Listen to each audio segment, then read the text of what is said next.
ఘాటుకు వచ్చేసాం. ఇదో ఘాటుకు వచ్చేసాం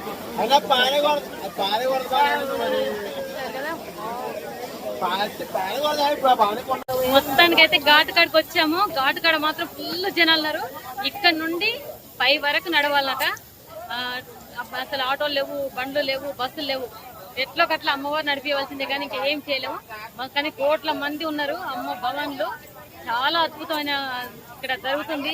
చూసిన వారికి కూడా చాలా మంచి జరుగుతుంది. దయచేసి దర్శనం చేసుకోండి. నేను ఇంకా మిగతా వీడియోలు కూడా పెడతాను అమ్మవారి దగ్గర పోయినా కూడా.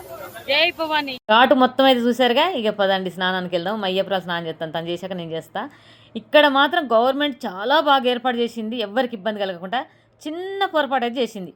ఆడవాళ్లకు మగవాళ్ళకు మధ్యలో జాలి పెడితే ఇంకా బాగుండేది. ఎందుకంటే ఆడవాళ్ళ మీదకి వచ్చి మగవాళ్ళు స్నానం చేస్తున్నారు, మగవాళ్ళ దగ్గర పోయి ఆడవాళ్ళు స్నానం చేస్తున్నారు. ఇది ఒక్కటైతే మంచిగా అనిపించలేదు. ఎందుకంటే ప్రాబ్లం ఎవరికి ఏం చెప్పినా వింటలేరు.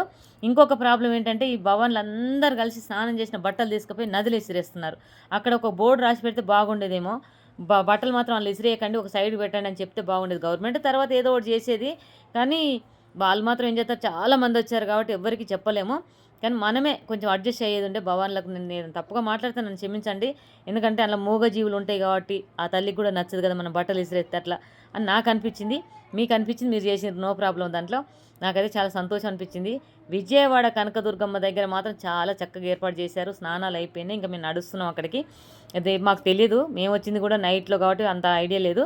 ఆడ పోలీసులు నడితే ఇలా వెళ్ళండి అమ్మన్నారు. కానీ ఇంకో పోలీస్ ఆయన వచ్చి ఆమె కాలు నొప్పి ఉంది, స్టిక్ ఉంది చేతులు, అలా పంపొద్దని నన్ను తీసుకొచ్చి ఇగో ఈ భవన్ల దగ్గరే నన్ను భవాని మాలేసుకున్నా కాబట్టి ఆడ కూర్చోబెట్టిన కూర్చేసి, అమ్మ మీరు పక్కమటి వెళ్ళండి, మిమ్మల్ని నేను దగ్గర పంపిస్తాను అని చెప్పారు పోలీసులు. పోలీసులకు కూడా నేను థ్యాంక్స్ చెప్తున్నాను. చాలా మంచి పోలీసులు ఉన్నారు అక్కడ ఈ విజయవాడలో. కానీ చాలా అద్భుతంగా అందరికీ రెస్పాన్స్ అయితే మంచిగా ఇచ్చారు. వాటర్ ఇచ్చారు, మంచిగా కాళ్ళ నొప్పులు ఉన్న పక్కకు కూర్చోబెట్టారు. చాలా సంతోషం అనిపించింది. ఈసారి దుర్గమాత మాలేసిన వాళ్ళకైతే చాలా హ్యాపీ. నేనైతే దూరం కాకపోతే ఇప్పుడు కంపార్ట్మెంట్లట 4-5 కంపార్ట్మెంట్ల మించి వెళ్ళిపోయినాక అక్కడ నుండి కొంచెం ముందుకు వెళ్ళాక మనం 2 కిలోమీటర్లు 3 కిలోమీటర్లు నడిస్తే గణేశం టెంపుల్ నుంచి మళ్ళీ అక్కడ 1.5 కిలోమీటర్ ఉంటుంది నాకు తెలిసి. అమ్మవారి గోపురం వస్తుంది. అక్కడ నుండి పైకి నడవాలంటే అది కూడా సపరేట్ వీడియో పెడితే దయచేసి ఆ వీడియో కూడా చూడండి. ఇక్కడ భవన్లు అందరు వెయిటింగ్, వదిలితే ఉరుకుదాం అన్నట్టు వెయిటింగ్ చేస్తున్నారు. నాకైతే భయం వేస్తుంది, ఎక్కడ నెట్టేస్తారో అని భయం అవుతుంది. కానీ మొత్తానికైతే మాకు ట్రైన్లో ఒక భవాని పరిచయం అయ్యాడు అబ్బాయి, మా కొడుకులాగా. మమ్మల్ని అయితే చెయ్యి బట్టి మా వదినను నన్ను అయితే చెయ్యి బట్టి చక్కగా తీసుకెళ్ళిపోయాడు. మా కోసం అబ్బాయి అయితే ఆగిండు. ఆ భవాని చల్లగా చూడాలి అబ్బాయిని. ఎందుకంటే చెయ్యి పట్టుకొని నడిపించుకుపోయిన కొడుకులాగా మా పక్కకుండి నాకైతే చాలా సంతోషం అనిపించింది.